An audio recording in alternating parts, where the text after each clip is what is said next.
On Table Talk Show, we have the beautiful Tabatha Williams, founder and CEO of L.O.C, Lords and Ladies Overcoming Challenges. She is also the manager of the band Heatwave. Keep it locked for more. Baby, you just work so hard. I admire your ambition. From one job to another one, you don't have time to be social. What you need is a mister to make your life easy. Hot food on the table, I won't even do your laundry. Don't do it all alone, let we make this official. I will make your house my home, everything will be normal. To find a man like me, you can't afford. So I willing to do it for free. Why don't you come and let me be your joking boy? Baby, I go wash your clothes. Set up and down in the groove now, soak it. In the groove now, work it. The name says it all. Table Talk Show. Island Vibes. The Caribbean Station. We blaze.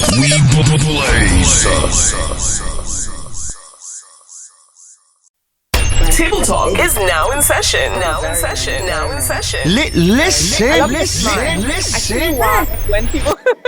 I see why when people see me or anyone that has a beautiful smile, the first thing they'll say is, "Oh, you have a nice smile."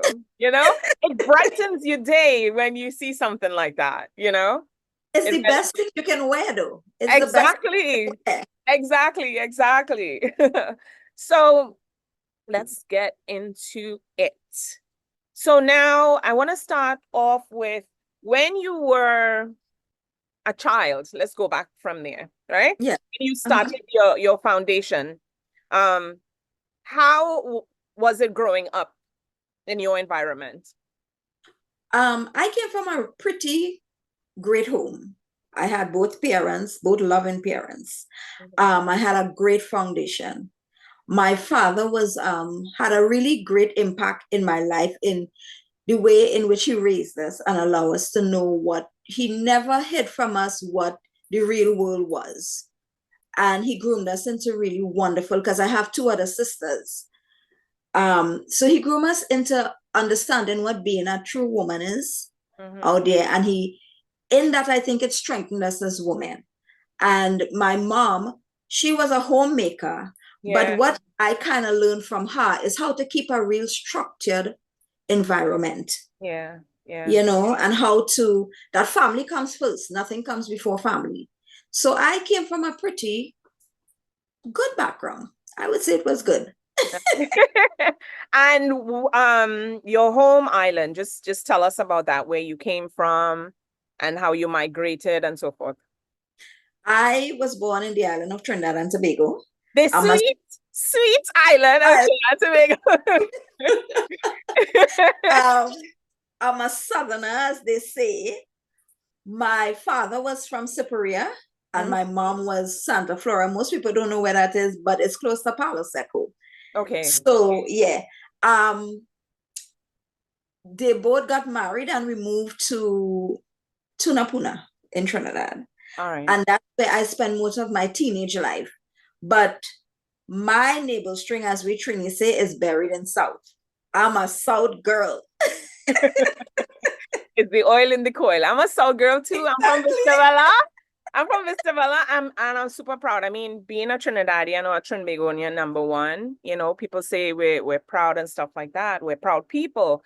And you have to be proud of not just your nationality, proud of who you are as a being and so forth, everything that you teach us as well, on the group. Yes, yes. So that's based, and I migrated at the age of 21 to the United States. I lived in New York for I stayed in New York for maybe pretty much close to 10 years before I moved to Florida. Okay. I spent 17 years in Florida. Okay. Hold on. Going between these apps could be a task because I know. Up here and there. Yeah. All right. So migrating to the States, how was it different compared to living in Trinidad? It was, because I migrated at such a young age, it was sort of a culture shock, I would say, because coming from such a easygoing country and coming here is like you really had to life when you got to the United States. And it opened me to realizing that we live in a world where there's actually cultures where people just care about themselves. And at 21, being exposed to that, it was a little difficult for me because I was so well nurtured and I always had, a backbone. I always had somebody that I can go back to if I should ever feel alone or, I'm going through something. But coming here is like it's like they're taking you and throwing you into the oceans with the sharks, and now you had to learn to swim. Yes. Yes. Why I say that is because I was 18 years old when I got here. I don't know. I mean, I had family, I had friends. Right. But people would say, oh, don't do this, don't do that, don't go by this, don't go by that, do this and do that. But they don't know at 18 years old, if you're sheltered by your family for 18 years, right? And then now you come to America to fend for yourself. At home, it kind of prepares you a bit for it kind of prepares you a bit in a way with studies, right? Right. But daily living skills, if you don't know how to cook, well, they definitely showed us how to cook and clean and stuff like that. But yes. Working wise, here is you have to work to survive. So right. And coming from the Caribbean, like it's like you didn't feel like your work didn't feel like it was a burden. Exactly. It's like you do it and you're surviving. But here it's like, if I don't work, I don't live. And that's scary. It's like, to me here, you feel like you're always one paycheck away from being homeless. That's true. That's true. Living paycheck to paycheck is like waiting for something to happen. Or let's say you don't get a paycheck, that's just a quote, and you get cash. Now it is for you to try and live off of that if you don't have family.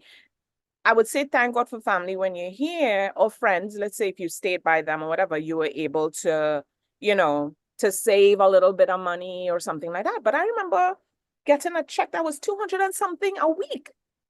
That's long. That's long time ago. When I first came, I worked so many different jobs. Yeah. Right. And that's the thing. You have to work 2 and 3 jobs to survive here. It's not, well, at least that is my experience. When I first came to the United States, it felt like I had to I had to adult quick. True. That's true. So true.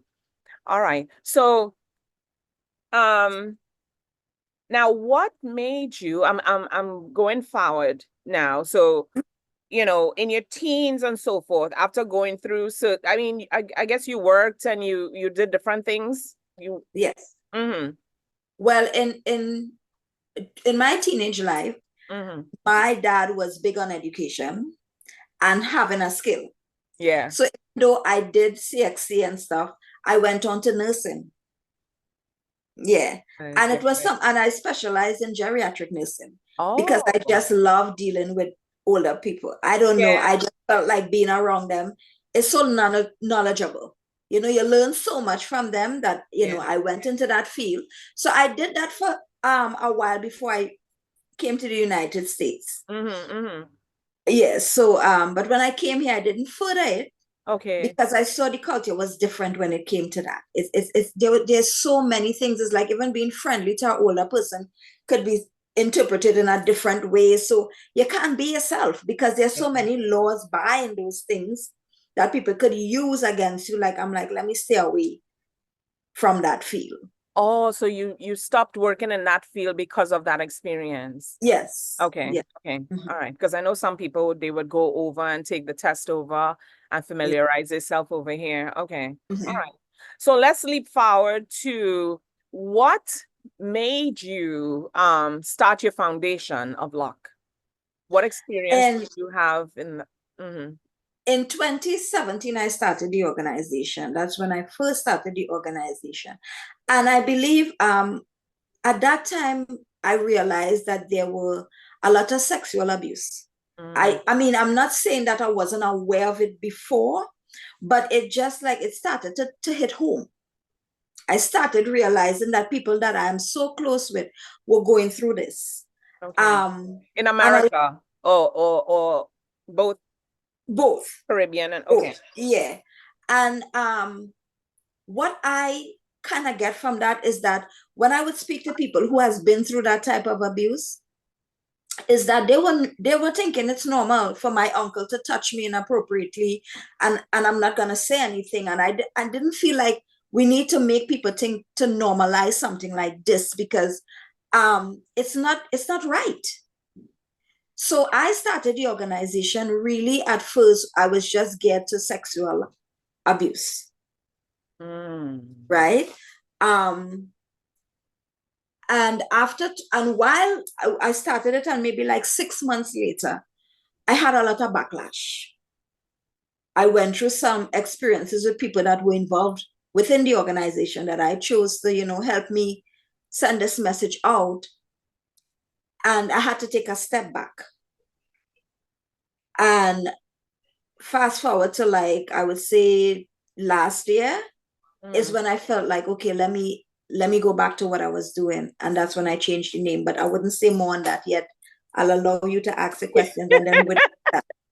All right. Okay. So, why did you choose the inclusive approach, and how has it impacted the people you serve? I chose the inclusive approach because I realized that as long as there's trauma is not just, it doesn't only impact one sex, it's both. And sometimes we deal with men, and we think because society has made them believe that it's not okay to express yourself, it's not okay to cry, they make men think that that is a sign of weakness. And because of that, they deal with their trauma internally, and they're not going to seek help. They're not going to even share it with somebody that they're close to. Women, we normally just go to our friends, we sit down, we cry about it, and we try to get up from it. But then we go home to somebody who could be somewhat abusive in different ways. And I asked myself one day, does a person doesn't just come out their mother womb being an abuser. Something has to take you in that place. And that forced me to want to know, how can we help them? And I would say the biggest impact was my son. I was in a relationship where there was a lot of mental abuse, manipulation, and my son suffered because of that. And through that, he had a lot of trauma himself. And me watching him having to heal from this, he one day said to me, Mom, you have ladies overcoming challenges. But what about the lords? We suffer in silence. Yeah. And he said, think about it. And because he planted that seed, it really made me water it. And that's when I decided it's going to be lords and ladies overcoming challenges, because we're not one without the other. True. We exist here, and we have a lot of women empowerment groups, and I am all for it. But we are empowering women to be queens, to love themselves. But who are we preparing ourselves for if the men are not getting help? Yeah. A queen is seeking a king. And it goes hand in hand, as you say. Exactly. Yeah. So somebody has to open a door to the kings. That's so true. The healing has to start somewhere. And I believe, just like how they say in therapy, when you go to therapy, you could go alone and you could say what you have to say, because some people, you have certain things that you want to say, that you want to vent, and you'll vent to the therapist. And then the therapist will bring both of you together in order to say what's going on in the relationship, And both has to be open and susceptible to change, to not criticism, but more so the ideas of maybe what you're doing wrong, or what's hurting the other person, and so forth, and something that I want to ask you, but I'll ask you that after, is a personal question, because of my personal traumas. Everybody have certain things that they go through. And what I went through, sometimes it makes you not trust people. Sometimes it makes you agitated all the time, angry. You know, you're always looking over your shoulder. You're never trusting people. You're never letting people in your lives, and you project your life on people, whereas you're not letting other people in. You know what I mean? So I'll get into that after, so you could talk. But what I want you to do before we get into the questions, I want you to let people know where they can find you, right? Your social media handles, and how could they be a part of the organization. Okay, so well, for right now we're on Instagram, and it's Lucky's_777. So once they go on there, they can follow and they can contact me on Instagram. My phone number is there. They can contact me internationally. They can use WhatsApp, because it's an international thing. I'm not just geared to any one specific place. This organization is geared to helping people wherever it is needed. Very good. Very good. So L.O.C and ladies, you kind of mentioned it in a way, but I had formatted my question, so I'm gonna ask you it again, and then you could subdivide it in any category that you'd like. So one of the goals of L.O.C and ladies is to bridge the gaps between men and women, particularly in the context of toxic and abusive patterns. How do you facilitate this, and what successes have you seen? What I do is, like, somebody had asked me that question the other day. How do we bring men and women together? How do we get the men in? To get the men into the organization, we, the women, have to do it, because we're the nurturing ones.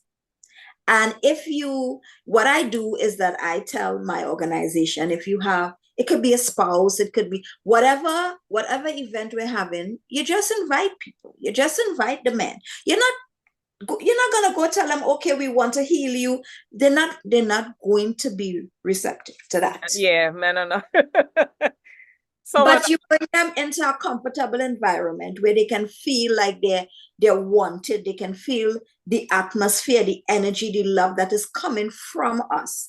And once we create that safe space, then we can start working to bridging the gap, because they have to feel safe. They have to feel comfortable with us. And once we create that environment, that is where the healing begins, not only for them, but for us. True. Because we got, once they come in, we have speakers that is going to address everything. So at some point, things are going to start resonating with people, and where they're going to feel like, you might hear your husband say, well, how come we going to a L.O.C event and you leave me home this time? Because now there's something there that, he can relate to, and he's comfortable being around the environment. Yeah.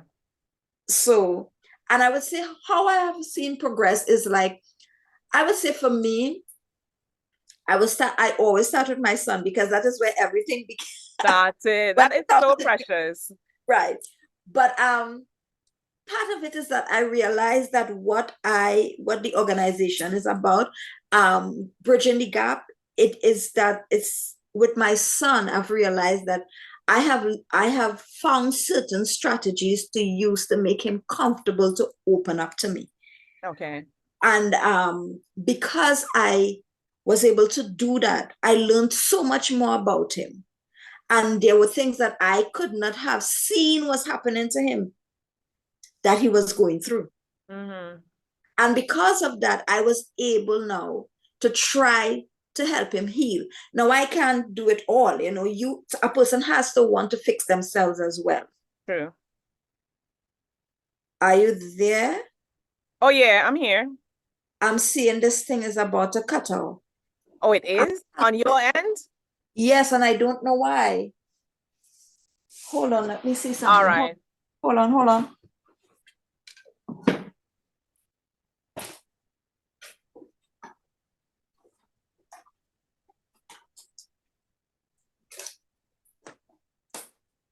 Oh, your charger. Yeah, I think it's that. All right. So what I'll do is I would go to the music. I would share the music so people can hear it while you do that. If you want, you can put your video on pause if you'd like. I'm back in. I'm You're I'm back ready. in? All right. Yeah. Yep. All right. So Sorry I'll about that. continue. No, that's okay. That's okay. Yeah. That's fine. Before I continue, allow participants to share notes. Post only. All right. So before I continue, I know I came in abrupt. I came on Facebook.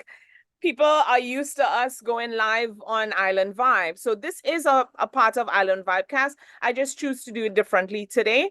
We have a lot going on in the background. Island Vibe has a lot going on in the background.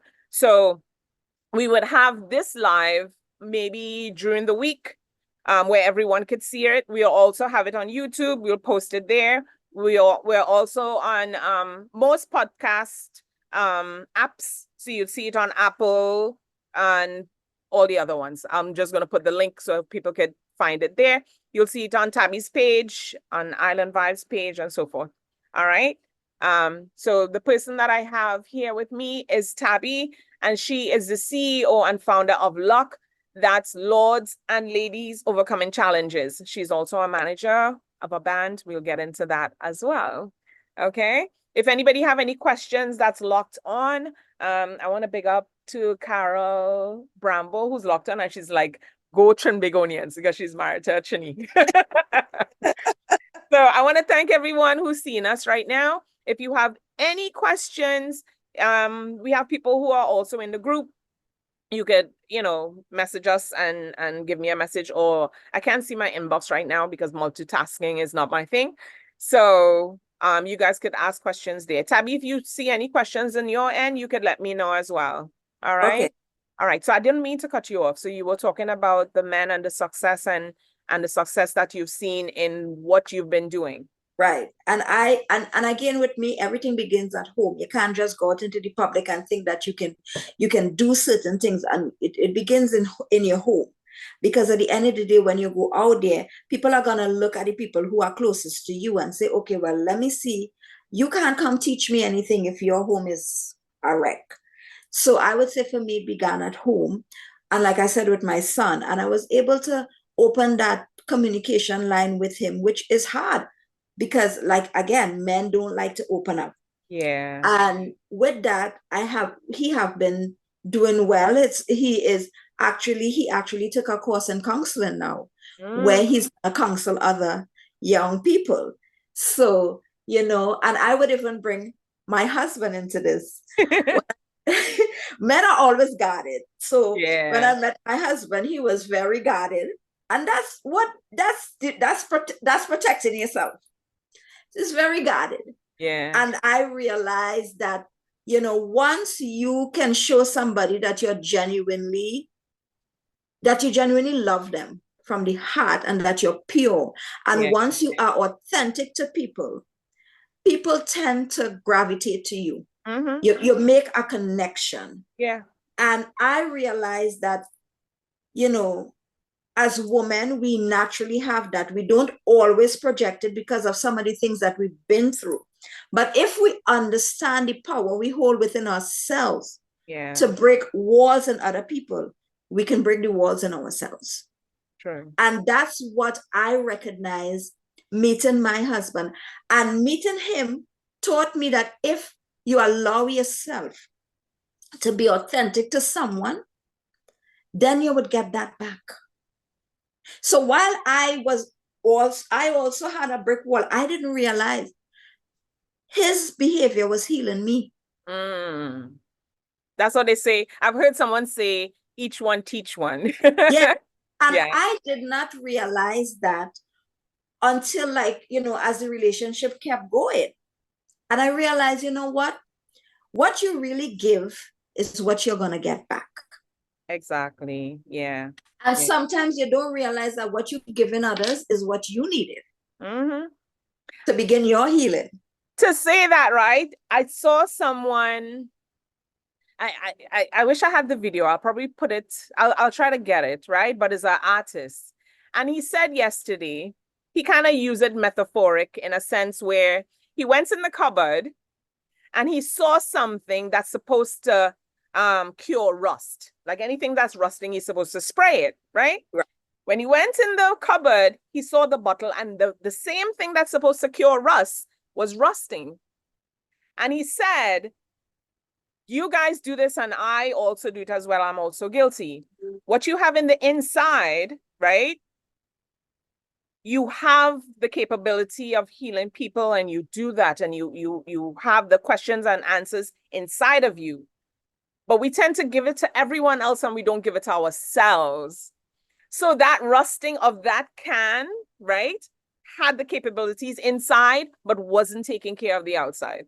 And I found that was it was simplistic, but it was a very powerful message where we don't take care of ourselves. But at the same time, it doesn't mean you have to be selfish. Right. You can take care of yourself and you could try to heal, right? But the next thing too is like when you go through traumas, you have, as you say, you have a brick wall. So that brick wall doesn't allow a lot of people to come in because you're trying to prevent people from hurting you. And I used to do that when I still do it a bit.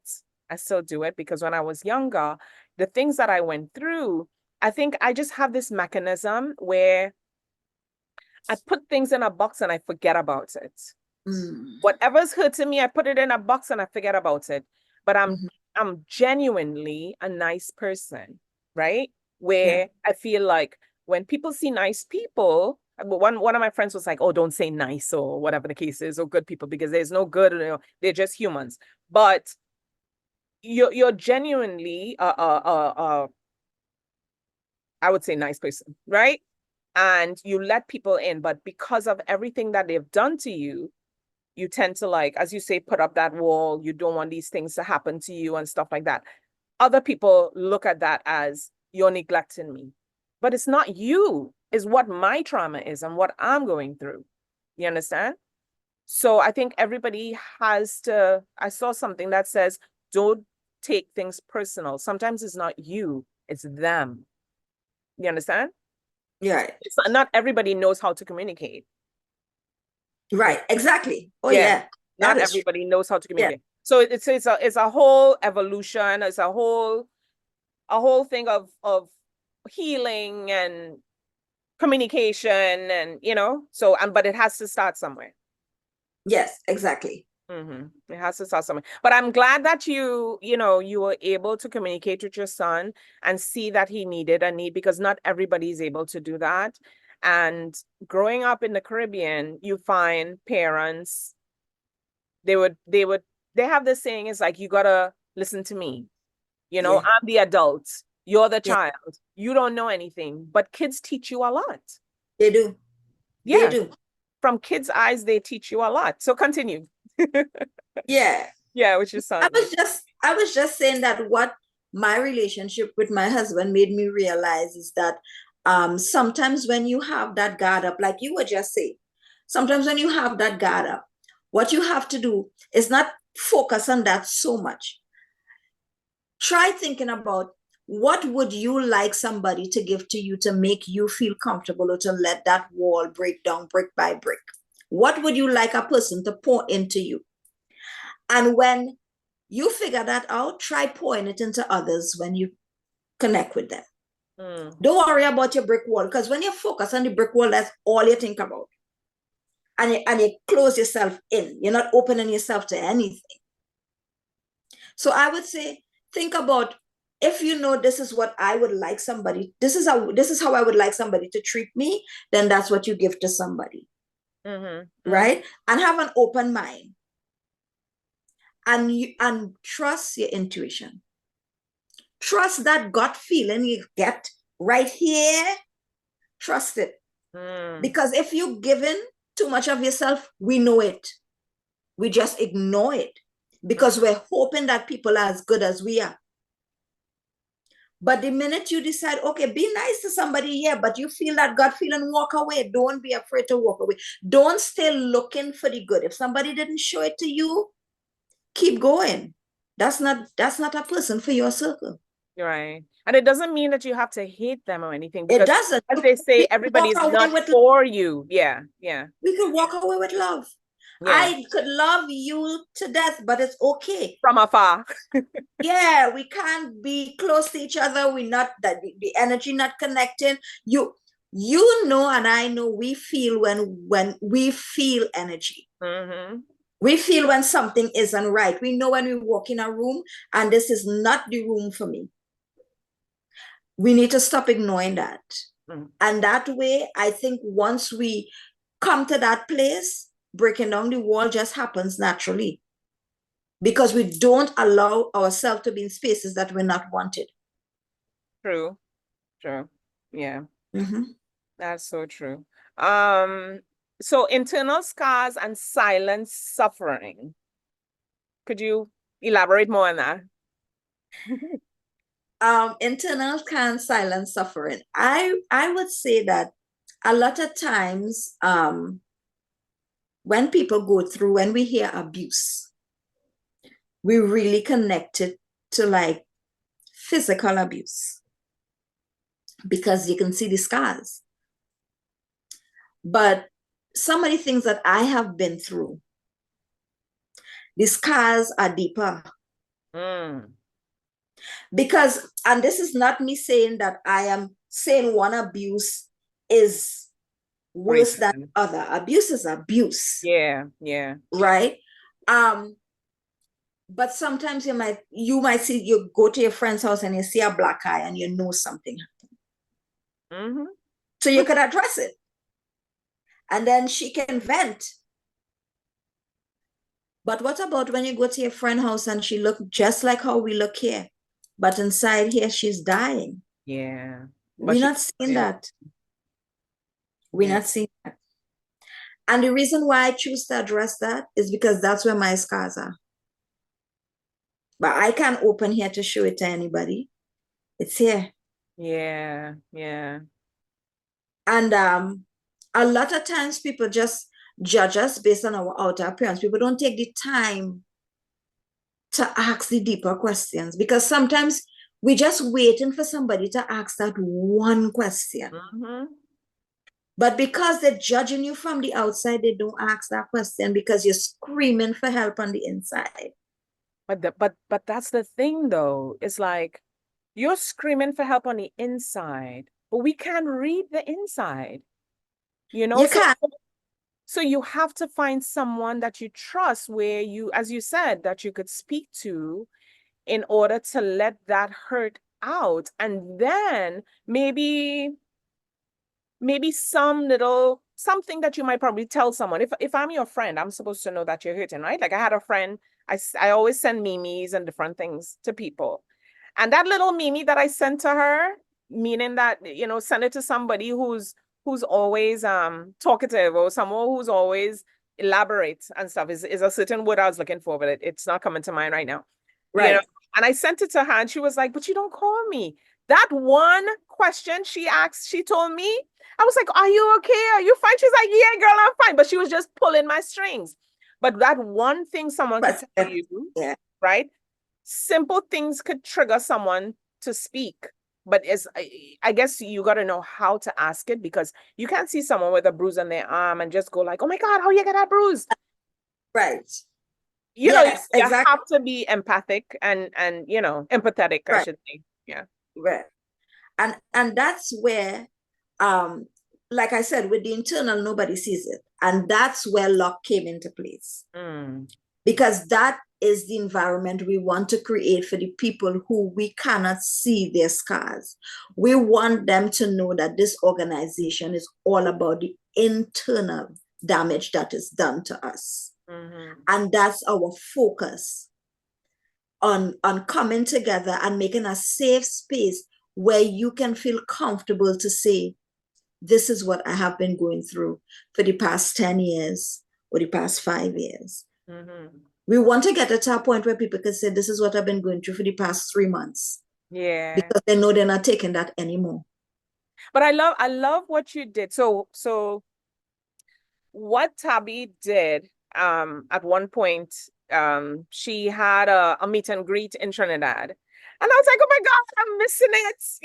Well, she she let me into the group, right? To let me see how the group is and, you know, the posts that they make and stuff like that. And it's lovely. It's a lot of women in there, and they send positive notes and flyers, and Tabby would send her reviews and videos and stuff. I want to be able to share your video so people can hear it. Right. I did this once with sharing and I didn't set it up. So I'll set it up in a few while I'm talking. But Tabby, give some positive videos that you could look at. And, you know, it resonates with you. Not everything would resonate with you because it all depends on how Tabby feels, and she'll share, you know, the notes and stuff. You would listen to it and so forth. Right. But I love that when you did it in Trinidad, and then we did a Zoom for anybody who wanted to be on, so everyone can meet each other and so forth, and they were talking, and I'm always multitasking, so, you know, but it was a great meeting. Very good meeting. Yeah. So as Tabby said, it's international, so it's everywhere, besides China. But how are you able to, I mean, are you just traveling between Trinidad and US? Like every time you do it, or do you go to different countries? Or for now, it's Trinidad and US. We are actually working on traveling to other countries. So what we're doing is, like, with everyone who's in the group, whatever country you're from, you can let us know where this is needed.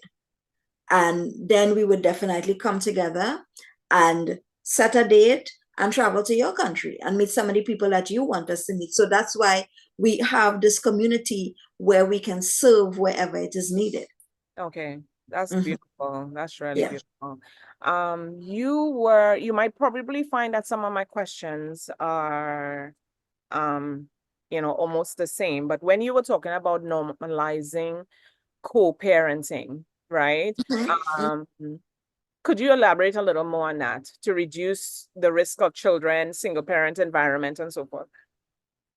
For me, that is important to be able to co-parent, because me being a single mom, my son father and I separated, and I think he was maybe like 3 or 4 years old. And at the age of 5, his father just stayed out of his life permanently. No, nothing, not a phone call. And he made that decision because I decided I did not want to be in a relationship with him. So sometimes you find that some people say, listen, because I can't be with you, then the child, which is wrong. The child shouldn't have to suffer for what goes on between the parents. But he made that decision. And the next time my son saw his father was at his funeral. And I was surprised that my son wanted to even attend the funeral, because he don't know this man really. He just remembered this person when he was 5 years old. But after speaking to my son, he said that he needed closure. Did he ever ask, I mean, for all those years, did he ever ask about his dad, wanted to see his dad, speak to him and so forth? Or I never would share, anything I share about his dad, I always kept it positive. I was never the person that believed in telling a child the negative things about their fathers, because at some point you were in a relationship with this man. So there were good things that were there. And those are the things I would always look for, the good things about his dad, and tell him, you got that trait from your dad, that caring way and giving away everything, that's from your dad. I always did that. I never said anything negative about his father. But wanted to see him, he never wanted to see him? He never was interested, because he felt like it was his dad's responsibility to want to see him. And he felt like, I'm the child and I'm not going to make that step. Let the adult make that step. Okay. So it's not like he ever really asked me to. He didn't. And like I'm saying, the reason why that sits with me a lot is because as women, I want us to also understand that having a child for a man doesn't give us the right to use the child as a pawn. The child is entitled to know who their father is. Yeah. And you should allow that man and his child to have a relationship.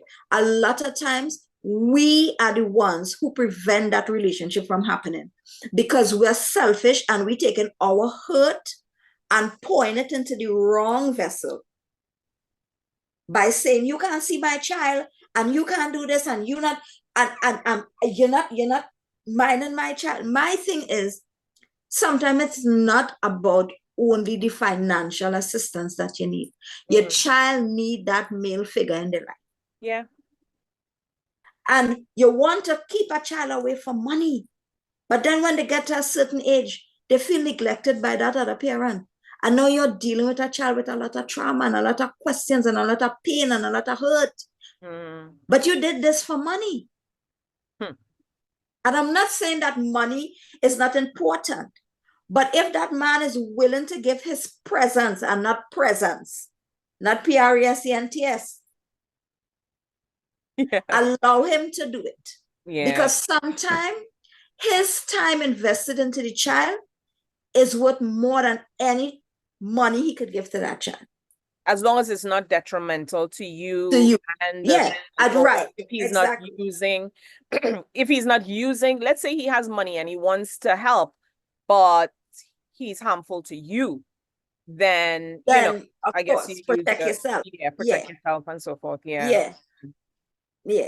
Wow. So how would you say your personal growth has been through the years with everything, and then focusing it on L.O.C and everything that you do? My personal growth is that, like I said, when I started the organization in 2017, I had to take a step back. And at first I thought that step back was because of what the other members did, like by trying to sabotage the organization. But I had to dig deeper than that. And I realized my step back, that was just maybe that needed to happen so that I can check me internally. Okay. So what I realized is that I couldn't have an organization if I'm trying to pour things into women that I lack myself. And I started realizing that I am damaged goods. And I realized that because when I would speak to women, I have a very positive way of speaking. And one day I was listening to myself and I was like, I hear myself for the first time. And I'm like, you need to hear this. You suffering even more than this person that you're talking to. Yeah.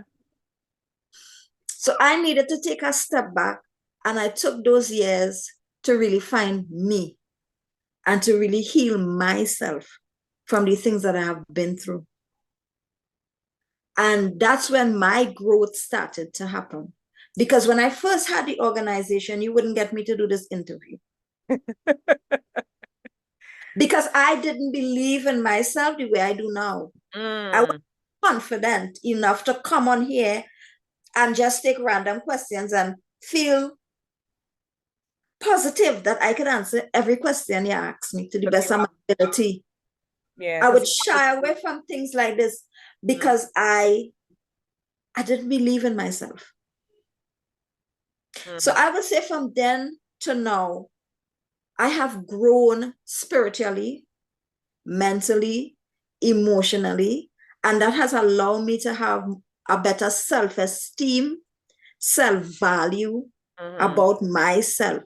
And now I am in a space where I believe there's nothing I cannot do. That's good. Anything I set myself out, I am going to achieve. Do it. Yeah.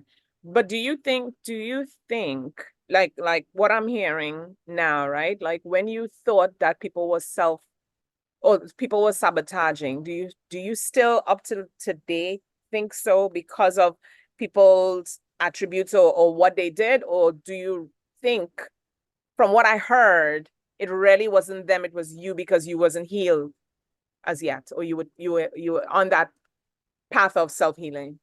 Yeah, I would say back then I saw it as like this. I tried to sabotage the organization. But what I would say now, if I have to look back, they were dealing with their own trauma. And they didn't know how to handle things. And I they didn't know. know how to communicate with me in a way where we could have come to a common understanding. So did they sabotage it? No. Okay. They were Okay. just unhealed people trying to find a place, or Yeah. trying to find a voice, or trying to be seen, or trying to be heard. Yeah. Yeah. Yeah. But I couldn't recognize that then. I mean, I'm not taking away that the way they went about it was wrong. It was wrong, because even though I was unhealed, I would not have gone about it the way they did. Okay. Okay. Right? I still, that was wrong. But I understand now it's because they were troubled. Yeah. Yeah. And some people look like, I might probably tell you, oh, Tabby, go pray, or, kneel down to God and do these things that probably work for me. But then for other people, I'm gonna use this, right? And you'd laugh at this. Other people would think parading in underwears and dancing and all that stuff is their healing. You understand? So they could do that in their space and they think that it's good instead of kneeling down and praying and doing some of the things that you're. So how do they say it? Let me don't use the phrases if I'm not gonna say it right. But it's like sometimes in order to bring, is it Goliath to the mountain, you have to bring him to the mountain if the mountain is not coming to him. And you have to show people different ways of dealing with situations. It might not be your way, but Right. some way in between, it'll work, or Yeah. maybe they'll see the lights in their own way or something like that. I wanted to play one of your videos really quick. Let me, Sure. I could get the sharing thing on so people could hear it, because it's really enlightening.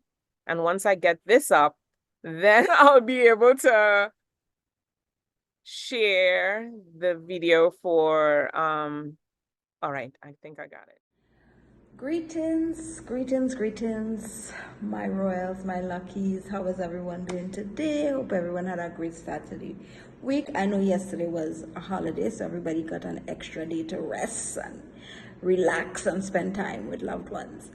So this morning, I wanted to just touch on something with you all about something that I have encountered in my life, and again, wasn't a loss, it's a lesson. So I like sharing my experiences because I know that this is not isolated to just me. I know that a lot of people go through the same things. A lot of us just choose not to speak on it, or we just dismiss it and never really took the time to look deep into it to figure out, okay, why this could be. And one of the things that I discovered during my course of life and in relationships, and I'm not just mean in relationships, romantic relationships, I'm just speaking of general relationships. What I have realized is that sometimes we meet some people, and we meet people that are, when we're one-on-one with them, it's an amazing relationship. It's we can feel what we believe is the love and the unity and the trust and the everything between us. And then you realize that when it comes to like being more open with you, even in the presence of others or whatever, it's a bit of a tensed relationship. And a lot of times we ask ourselves, but why? Why is this relationship so different? It feels like it's seasonal. It's like we have a good season, and then we have like a shaky season, and then it may get into a bad season, and then it goes back to a good season. But what it does is like really confuse you in the sense that you're giving all of you while you're getting bits and pieces of them. So like you're looking like somewhat, for lack of a better term, like a bipolar behavior behind this individual or individuals. What I have come to realize, and it has been very noticeable to me, is that sometimes people cannot be totally genuine or loyal to you, because they also have to be loyal to the lies and the stories that they're telling others about you. Because they're sitting in rooms where you're being spoken about negatively, and they are not defending you, and they are a part of that conversation. So it is almost impossible for them to give you the version of who they are with you when they are around the people or the environment where they are partaking or being the spokesperson about you in a negative light.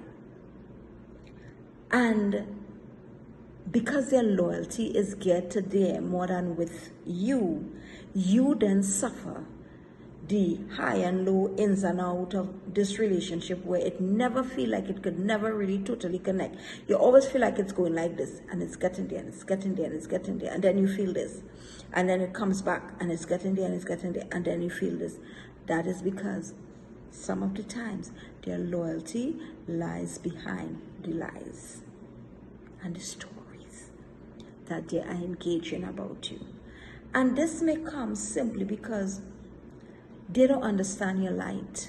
They don't understand your aura. They don't understand your spirituality. They don't understand the energy that you carry. They see people gravitate to you easily. They see that you are loved easily. They see that things that they may want for themselves keep happening to you, but it can't happen to them. And they build a little bit of, I hate using the word jealousy, but they build a little bit of jealousy or dislike towards you because of that. It's not your fault. It all has to do with them and what they're carrying within themselves. But what I want you to start doing today is not blaming yourself for anything that is going like that, any relationship that is going like that in your life. Question yourself. Look at that person deeper, or those people deeper, and you would realize it's because they are loyal to the lies that they are speaking about and of you. They cannot show these people that they are connected with you and still expect the people to believe the lies that they are telling them. So therefore, the days that you feel like this or like this, it's because they don't have the audience that they are addressing these things to. But the days that you feel this, it's because the audience is there and they're looking on. And they want that audience to follow their energy towards you. They cannot give you what they give you behind closed doors. Remember that today. Love you all. Have a wonderful day. And continue to remember that luck is always on your side. Here you go. Bye. Yes, I'm back. I hope we're still, it says that we're live on Facebook still. So hopefully we are, but it's kind of pausing away. I guess it has a delay.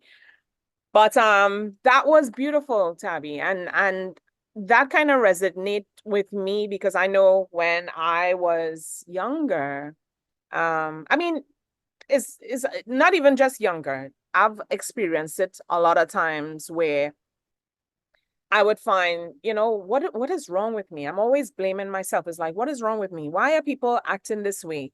I don't have anything that they should be jealous about. I don't have anything that, the way how they're acting towards me, right? And one person said, they see your light. They see the type of person you are. Maybe some people don't have what you have, so they project it in a certain way. It might be probably not jealousy per se. We say that is jealousy, but it's just something that, people might probably say, well, I wish I can do this. Then ask me. I wouldn't mind telling you how to do it, how to go about it, instead of hating on me or being jealous or projecting negativity, That's all you have to do. But then in my eyes, I might probably see it like it's negativity, but it's someone who doesn't know how to communicate and say, well, I would like to do this. Or, you do something that's nice. Some people just don't know how to give a compliment. Instead, they'll turn up their face and be like, who does she think she is? Why is she acting like this? Why is she speaking like this? Ask me why. You don't know what I've been through in my life, and how I'm feeling. And this gives me the authority within myself to act this way because I want something better for myself. This is what I like doing. This is my talents. You know, what you might be, if somebody is a lawyer, a doctor, or whatever, my dad say everybody can be lawyers or doctors. Exactly. You know, Exactly. you have other people in this world in different industries, different talents, and they do their thing. Yeah. Plain and simple, you know? Did you want to elaborate a little bit more on that, or did you have anything to say in reference to the video that we just saw? I mean, the video kind of speaks for itself, So, but to say, just to add something, is like that's actually something that I experience all the time. And most of my, well, not most, all of my videos is sometimes what I'm actually going through in that moment or have been through. I share my true life experiences. I don't just randomly come up with stuff and speak on, because I don't like to speak on stuff that I don't know about. okay. So that is something that that I've been going through for most of my life. And at first, it bothered you because you're like, sometimes you try to even dim your light to try to fit in with these people because you want to be Yeah. accepted. Yeah. And that I realized, listen, even if I dim my light, they will still see it as bright because that's just who I am. So Yeah. I am not going to try to be less than who I am to please anybody. Yeah.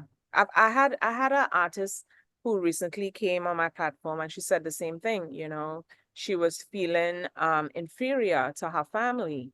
And that inferiority, I mean, it's not a good feeling, you know, No. when somebody hates you, or I don't even want to use the word hate, but just project negativity on you because of your color, because of your speech, and so forth, you know? Yeah.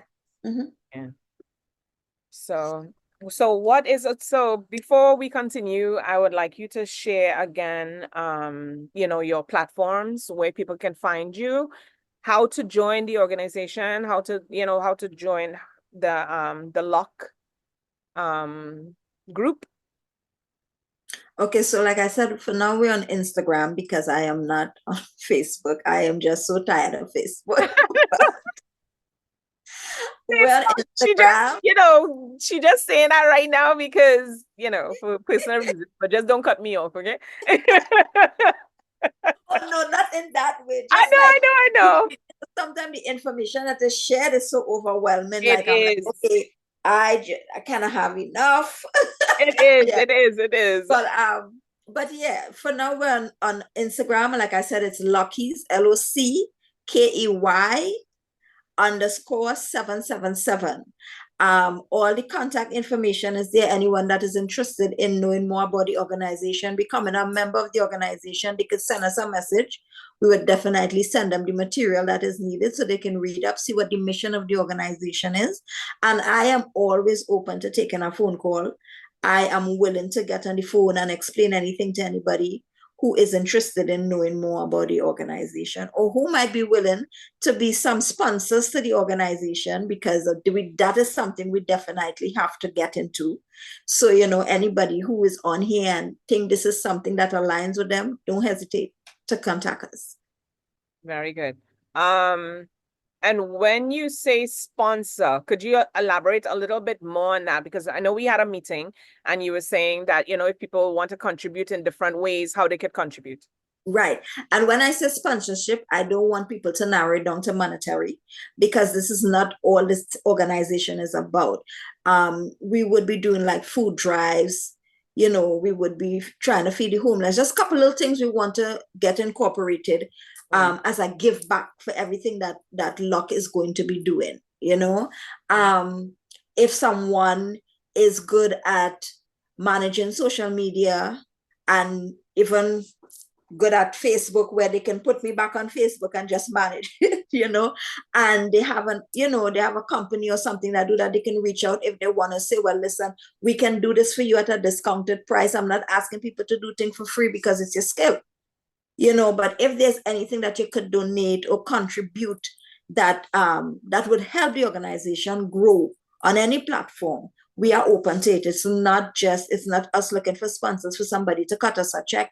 That's not what is it. Anything that can be poured into this organization to help us, even venues, if someone has a space that they use for meetings and stuff, and we in that city and they know that, listen, I could donate my space for 3 hours, you guys can gather here, stuff like that. We're open to all that type of contribution.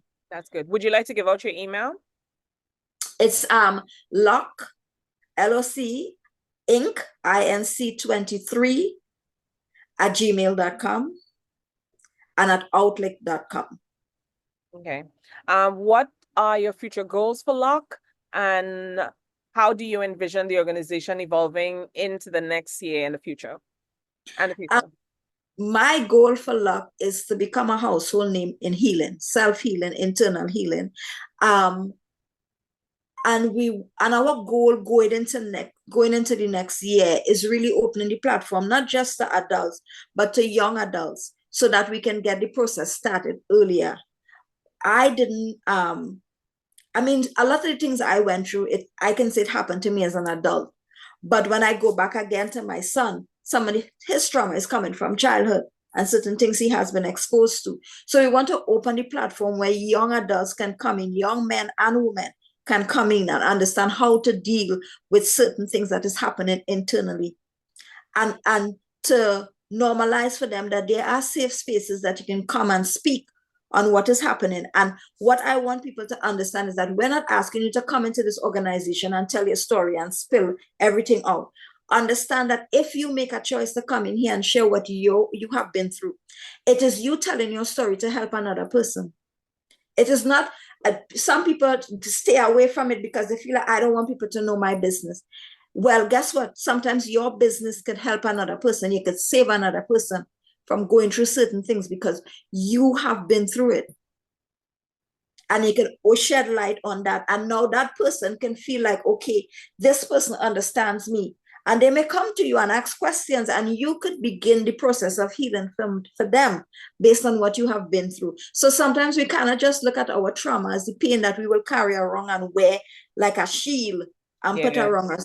Sometimes we have to use the pain that we have been through to help somebody else understand you're not alone in this journey. I know what it is to go through what you're going through. And that's what we want in the next year, for people to realize we're not here to just take people's business and go out in the streets and talk about it, because a lot of people have that type of fear.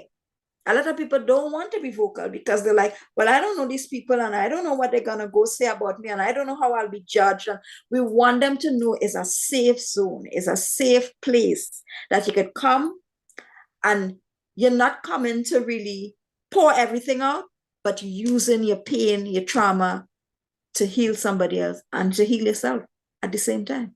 Okay, that's very good. Very eloquent. Very, I love this. I love being a part of it. I think this is the first women's group that I'm a part of that is, with what you're offering, and I'm very proud to be a part of it. I look forward to seeing all the future goals that you have and everything that you do, and to see it growing, because I mean you have so many people on there, the regular group, subdivided group, everything that you're doing. I'm super proud to be a part of it. Thank you. And thank you for accepting my invitation. You're welcome. You're really welcome, very, very welcome. So now well, the time is going fast. It's already 11:22, so I have to speed talk here. Already, woo! I'm telling you, the time goes by fast. So I just want to let everybody know, I decided to do the live on Facebook. Normally I'll do it on the radio station, and we will go live on YouTube. We do have music. Tabby is a part of a band, is Heat Wave Band, The Evolution. She's the manager. Her husband and son is the owners of it as well. So we're gonna get to that. So I want to jump into the podcast. Tabby has a podcast, a beautiful podcast. Her voice is very eloquent. I listened to you did 2 so far, right? I think it's 2 of them. I think I published one last night. One more last night. All right. So tell us about the podcast, and what made you come up with it, and what's the goal of the podcast? Right. So, well, I did the podcast, which you just said it probably earlier this week. And the reason why I get to there is because I have been doing the videos and I have been sharing it within the group. And I thought about doing a YouTube channel. And then I realized sometimes people don't have the time to really click on these videos. And I mean, it's visual, so they want to look and they want to listen. And I said, maybe I should open a platform where it's just the audio, where they can be driving, put it on it, and just listen to the audio. And sometimes that's all you need. Just that voice in your head, soothing or, delivering a message that you really needed on that day. Mm-hmm. And I also felt like it's because for me, sometimes, with the YouTube channel, when something comes to me and I need to speak on it, I don't have the time to look cute. Girl, let me tell you something. When I invite people to these things, I swear I need to do a record. It's very comical because I will take 2 hours before I get up early and do my thing. My mom used to be like, Nicole, why you like to dilly-dally? You always dilly-dally and I want to come out to the time. 5 minutes to get ready. 2 hours before, do everything else, 5 minutes to get ready. It's funny. It's really funny, but yeah. Yeah. So sometimes, when it comes to me and that message is there, I have to get it out because I would tell anybody the videos that I post, I did not do one video a second time. The minute I press record, exactly what came out is what came out and is what I shared because I like to keep it authentic. I don't try to go edit anything. Exactly how I did it is exactly how it's shared. Yeah. And when that happens, and if I have to go on YouTube to get the lighting and this, I lost my train of thought. The message is gone. Yeah. So I'm like, if I do a podcast for the days that I need to get the message out, I can just record. And that the message will still be out there because I need this message to be out there. And the days that I can be cute, then I come on the YouTube channel and do what I have to do. But for me, the podcast was just a faster way and a simpler way of getting the message out there once it is, sometimes I could be driving and the message comes. I can't get on YouTube. I can't wait until I get home to set up to do that video. That message comes and I know, I have accepted that it's a gift that I have. And when it comes, I have to deliver it on time. I love that. Yeah, I like authentic things because remember I told you before we logged on, I'm like, this, table talk show is about being authentic. It's not no frills or anything like that. You want it to look cute. Right. There's certain ways that we go about doing the show where we'll show videos, we show the music. And I was kind of fussing and a bit. I was like, Nicole, wait.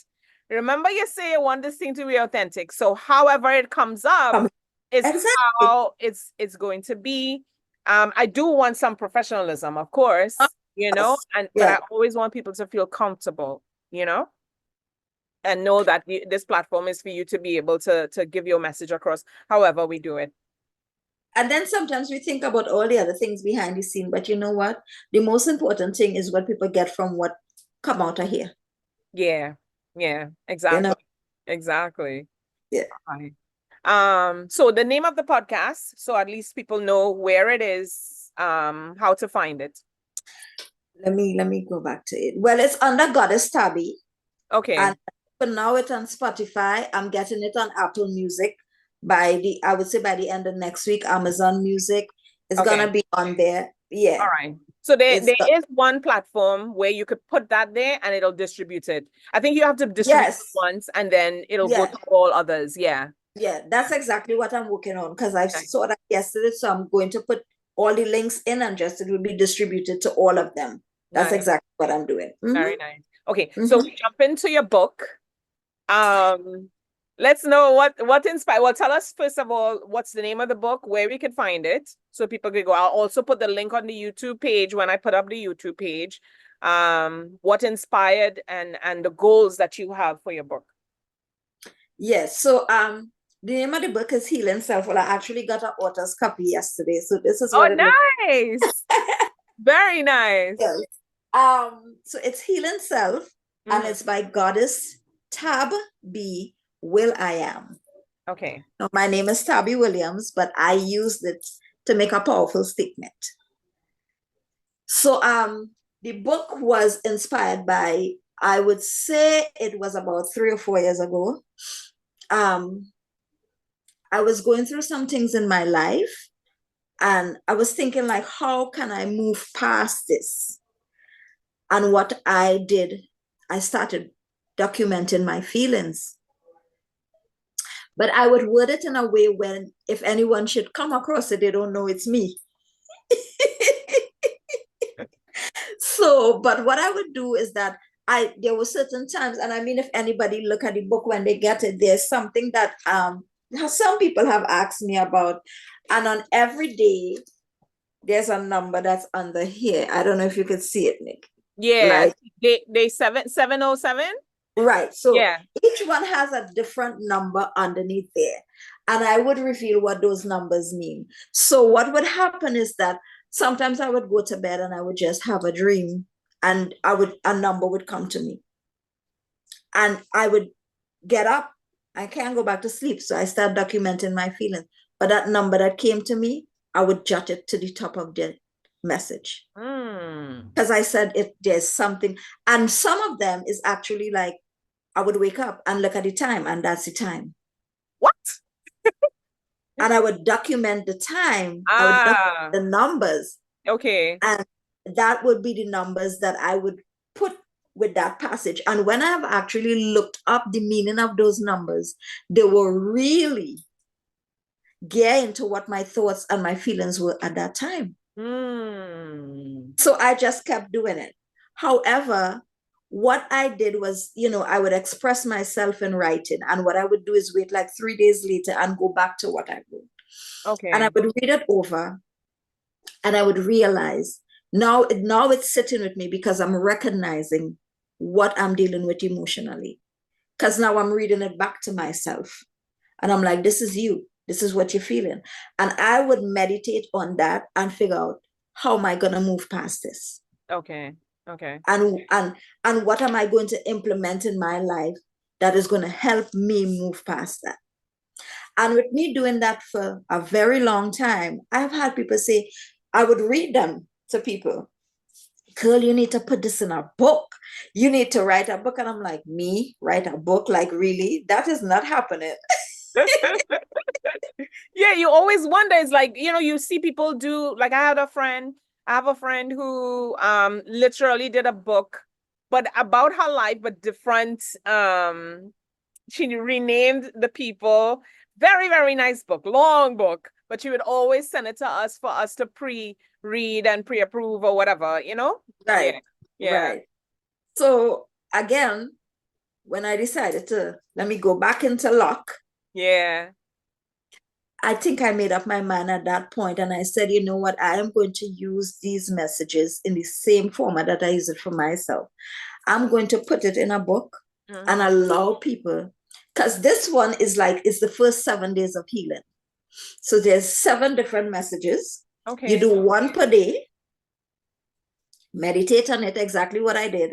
Yeah. And you're looking at places in your life that these things are happening, and what you intend to do to change that or make it better for yourself, or to allow you to heal from that. So like in this one, the first one is forgiveness. And that's what you focus on. And then I left some pages at the back where you can put your notes. Oh, nice. So is it 7 days alone, or is it a month and then notes? It's going to be 14 days, but this one only did 7 days. And I intentionally did that because when you give people everything, they start 1 day, 2 days, they put it down. Yeah. Then they go back the next day, and then they pick it up, and then they don't get to that place. But when you only have 7 days, then chances are you're going to be like, let me try this. It's just 7 days. Yeah. And let me see how it works for me. And then I'll go on to edition 2. That's nice. That's nice. But something came to mind, right? And I just wanted to ask it because we're on the topic of your book and so forth, right? When it comes to dating, people with dating, what advice would you give someone who is healing from different traumas and people and all this type of stuff? What advice would you give them?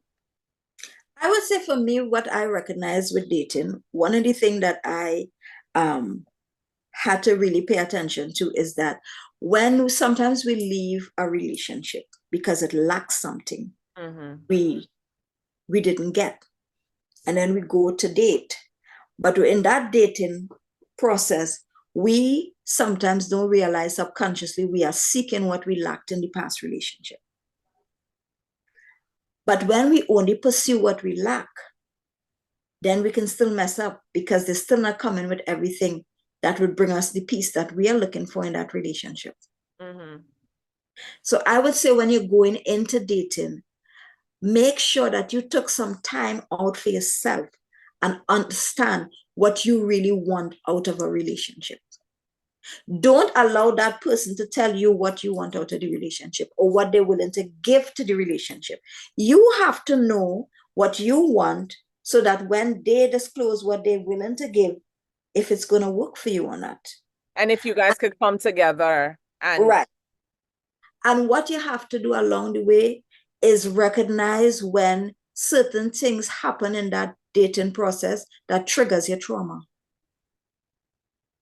And understand if it's triggering your trauma because you are unhealed, or is it triggering my trauma because this person is doing the same thing that I've been through.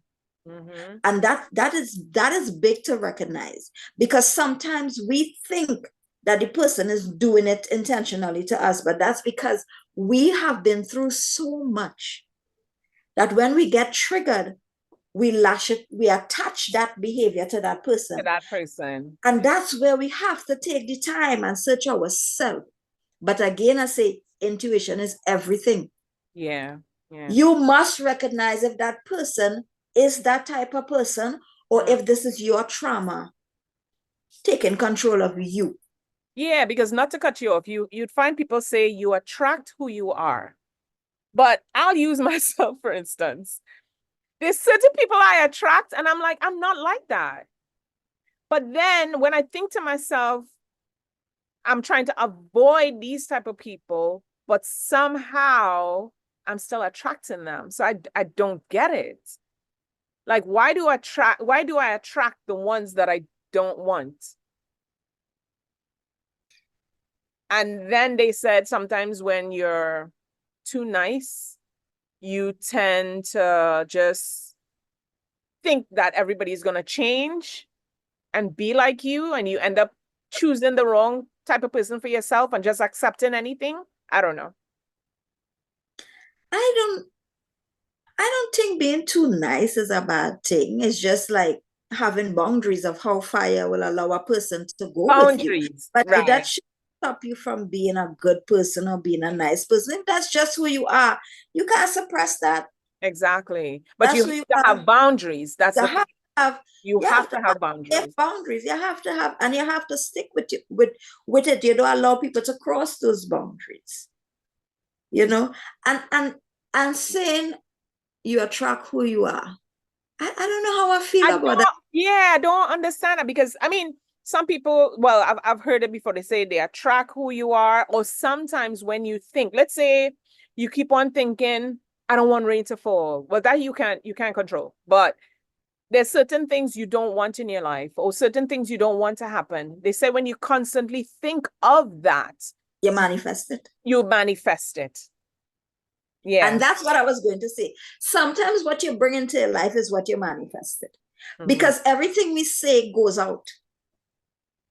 Everything we say. So if we keep saying, I know if I meet this man, he gonna be a pain in the behind, you know, or he gonna be dependent on me for everything. I don't want to step on it.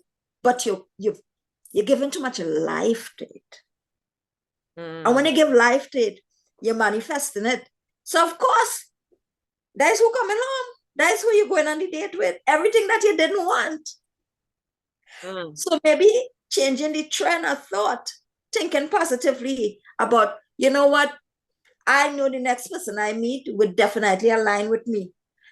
He's not going to be perfect, but we'll be able to work through things, and we'll be able to communicate in a way where we can come to a common understanding, and we're going to be fun and we're going to enjoy each other. And you put that out there. That's what you'll get back. So sometimes I don't think we attract what we are, but we attract what we think. Okay. You know, because I could be hurt. I could be a person with a lot of, in my case, I think when I met my husband, I was in a dark place. I think I was still healing, but I didn't attract something negative because I woke up every day saying, I am not looking for love, but if love should come to me, please let it be pure. So I allow myself to attract that. Yeah. And because that came, then my dark became a light. Oh, nice. Because you accepted it. I accept, yeah.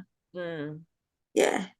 But I think sometimes we overthink too much when we're dating. We overthink it. Sometimes just wake up and let it flow. Yeah. Yeah. So since you're on that topic, let me say what my question and something that I wrote down really quick, right? Let me see. Okay, so I put, do you think because of our traumas, we are overthinking, overdoing, overanalyzing people, no self-trust in ourselves and others, project our trauma so much that we blame others for our self-downfall, angry most of the times when all we need to do is let go and let God. So that's if you are that type of person to let go and let God, right? And then I put, but at this, let me see, what did I put here? Okay, but all this comes with educating ourselves, praying daily, dependent on our faith. Take time to heal, but sometimes take a break from relationships or our daily lives and take a breath. And where I got that from is because you have here, L.O.C is also focused on the abuse and focus on the abuse that leaves that internal scars, which no one can see, leaving many to suffer in silence. Too many gods and goddesses are experiencing eternal trauma, and it goes unnoticed because it is disguised with an outer appearance that bears no signs of what we are going through. So that's why I wrote that. Right. And I think that what was your question, is basically what we just touched on. It's like, yes, we do. We overthink it. We become overwhelmed, and we angry because you see, the thing is, a lot of times we blame people for what we have been through. And yes, there are people that need to take the responsibility of what we've been through because they know they wronged us. But at the same time, we have to start taking accountability for we not setting the boundary as when this is where we should have drawn the line with this person. We didn't do that because we were hoping that it could get better. We were hoping that we could fix it. We were hoping that once we stick with them, they would realize that, we are for them. We are a team.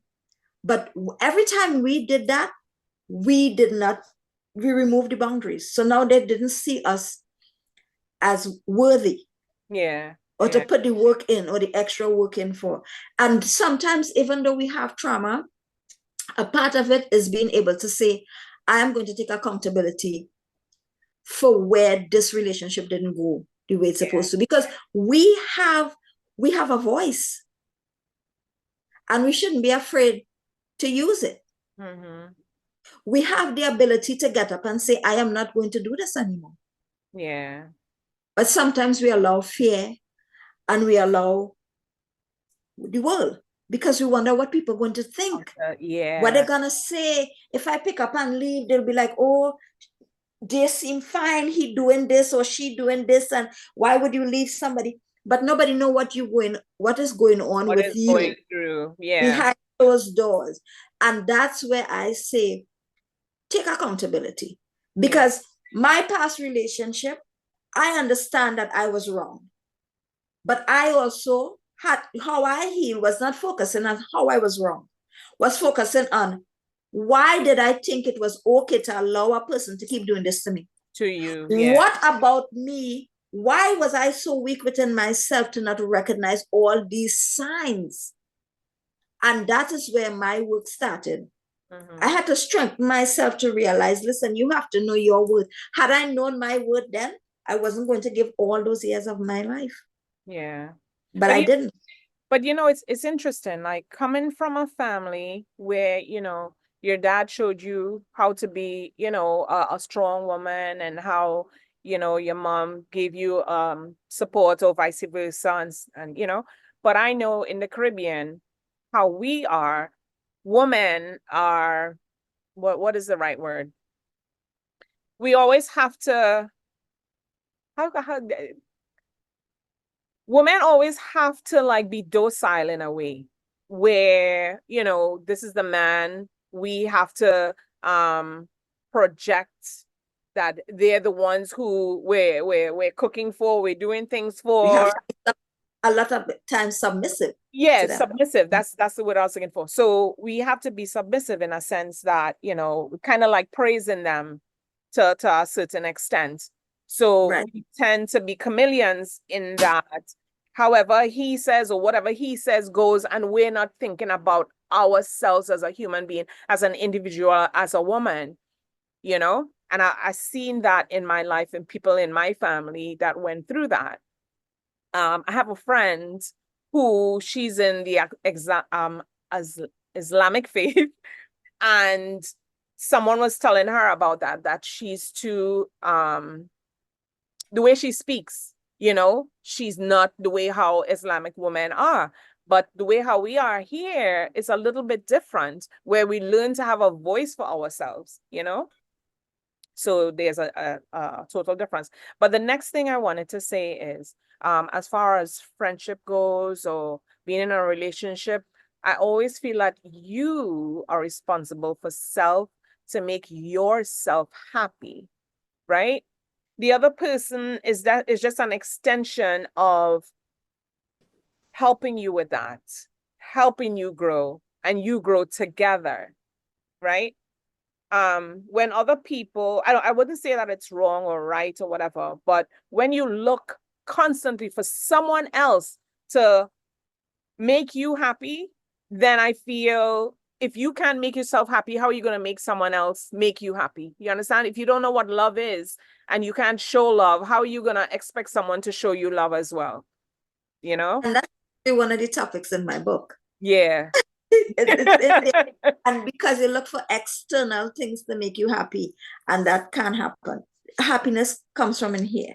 From within. Yeah, it comes from within. There's expectations that people have, but your expectations has to be reasonable because other people are going through things too. You understand? So having an open-mindedness, I would say, that's why people would probably look at me and be like, Nicole's nonchalant. You know, she don't think of certain things. It's not that. I have so much going on myself.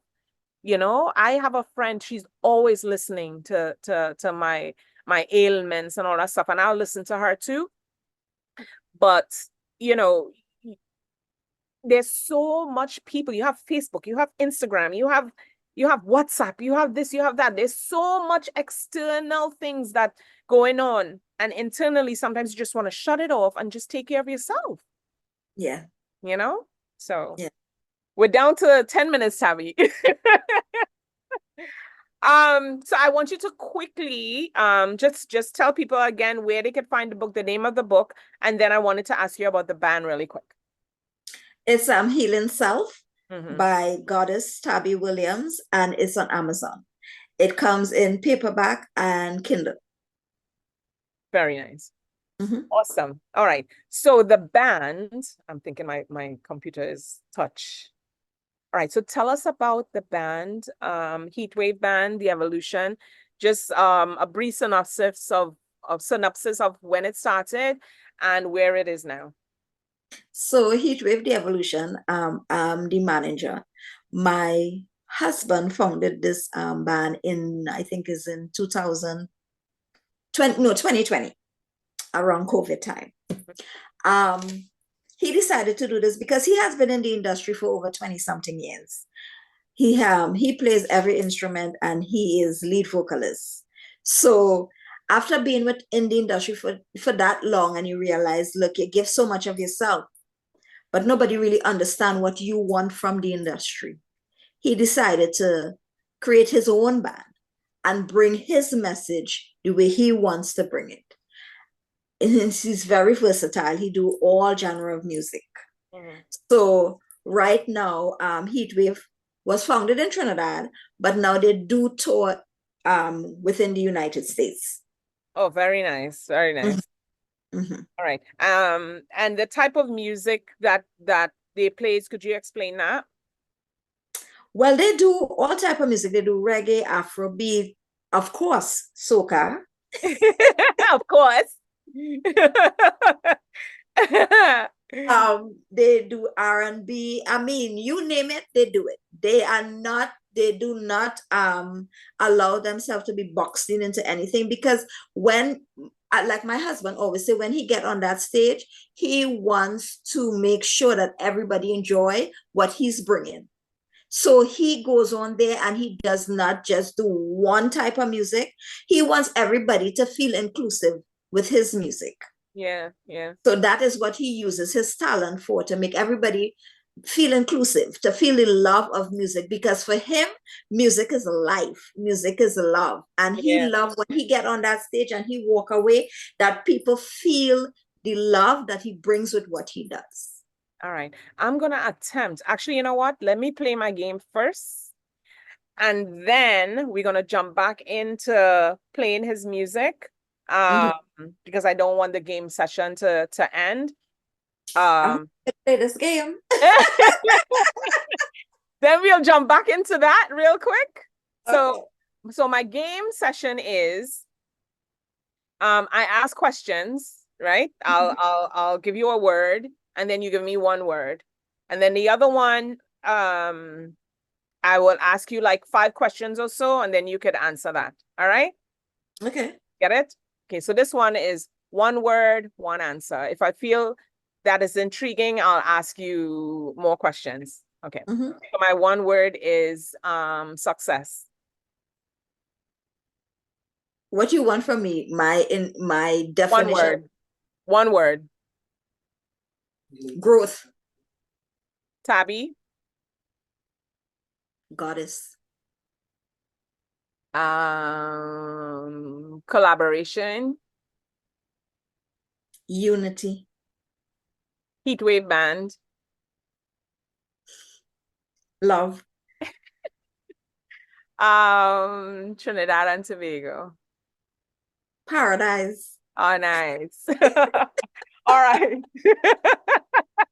All right. So here goes my question now. So my question is, if heaven had a door, if heaven had a door and you're able to go up to that door, what would you want God to tell you, or what advice would you want him to give you?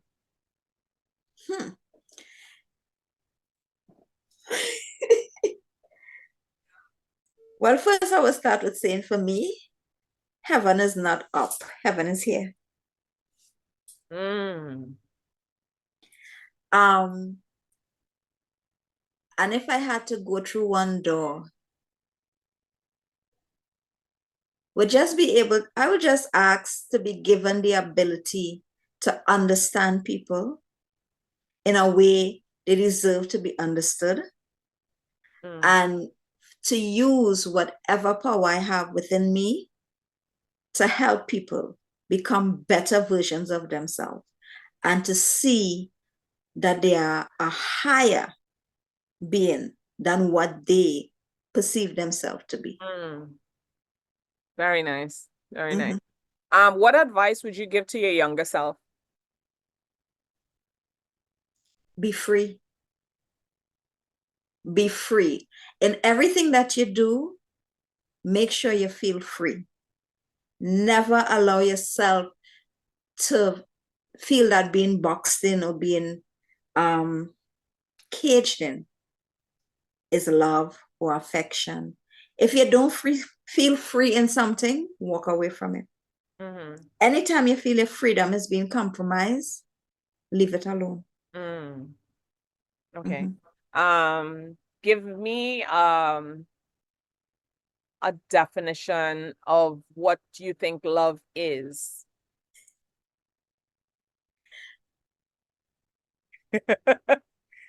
Nobody could prompt you. You have to say it yourself. No. I'm Oh, thinking. Okay. For me, love is when two people can come together and use what didn't work for them to work for each other. And use their pain, their trauma to heal another person. To me, that brings a connection, that love is just not something that is just in the environment, but it grows every day.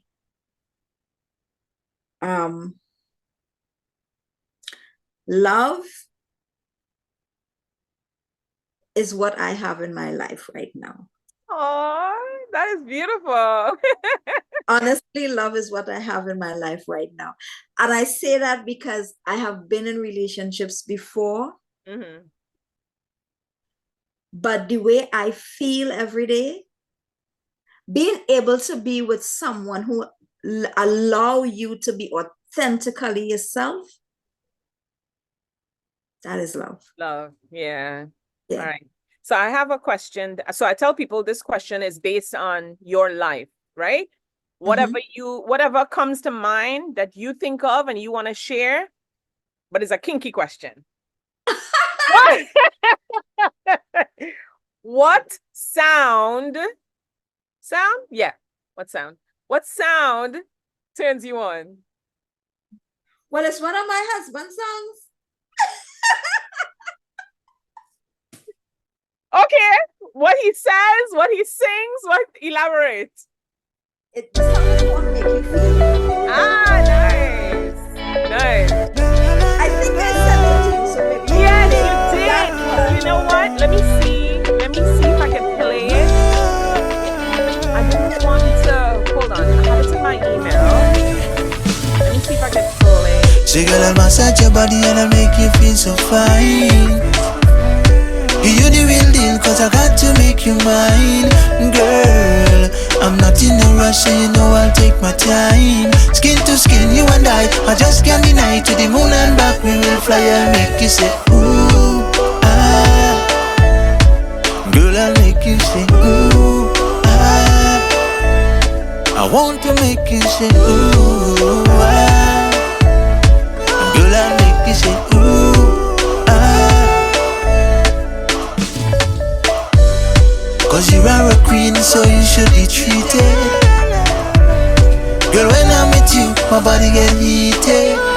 So knowing that I'm inside, up and down, cause you like to ride. Skin to skin, you and I just can't deny. To the moon and back, we will fly. I'll make you say, ooh, ah. Girl, I'll make you say, ooh, ah.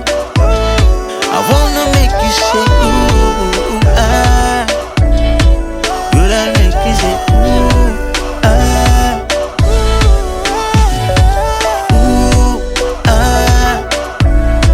Girl, I'll make you say, ooh, So what we would do when I post I it wanna on make you say, ooh, ah. another one that I was gonna share, but I know how this computer is, and I don't want it to cut off, and I don't want it to stay. Right. So Tabby, I would like to say, with 2 minutes to 12, I'd like to say thank you so much. This was in the making. We've been talking about this for at least the last time that the band was on, and we wanted to do this live. So I'm extremely grateful that it worked out. We are gonna have you on again, so we'll be able to play the music. You'll be able to update us about the book. Probably do a question and answers if anybody had any questions for you in reference to the group, in reference to the band, in order to get them booked, right? And if anybody wants to book them, could you give us that information again? To book them, the email would be hwdevolution@gmail.com, or they can call 404-301-9110.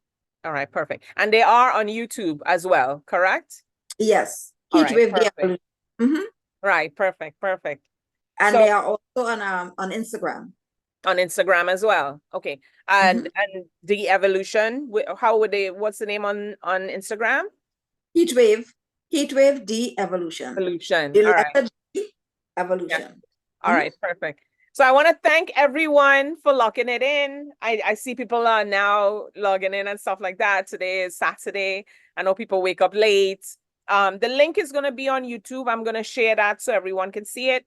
It's going to have, more pictures and videos and so forth, and the music that you can listen to. You're going to have the information about L.O.C and ladies, or L.O.C. Am I saying it right? L.O.C. Lords and ladies. Lord and ladies, yeah. You have all the information on that as well. I wish you a beautiful day today. Thank you. Do you have anything else you'd like to tell everyone?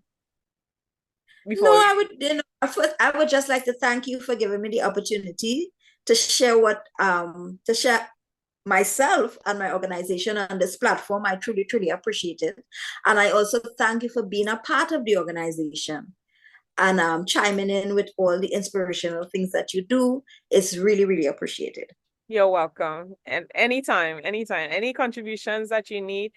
Time, how we always busy and we doing this and that and the other, but you always, as soon as you message me and you say, Nick, this is what's going on, or this is what I have, the music that you have, anytime the band has any new music, you send it to us and we upload it to the radio station as well. All right. Okay. The book, I have the link, so I'll share that link as well, so people would be able to get the book. And just thank you. So thank you everyone for tuning in to Table Talk Show with Nikki G, the voice. We would have it on the radio station. As soon as we have it on the radio, I would share the link as well. You could review this also. It's going to stay up on Facebook, but I'm also going to put it on YouTube. But the YouTube page is going to have much more for you to see and interact with. All right. Have a great day, Tabby. Thank you again. And keep it locked for more.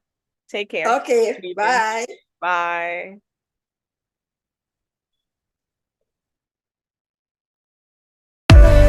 Girl, when I'm with you, my body get heated.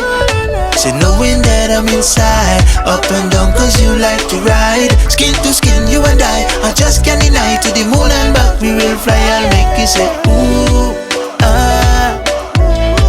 Girl, I'll make you say, ooh, ah.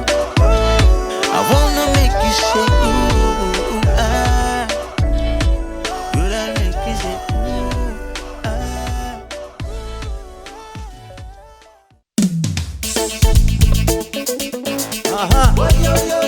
Baby, woyo.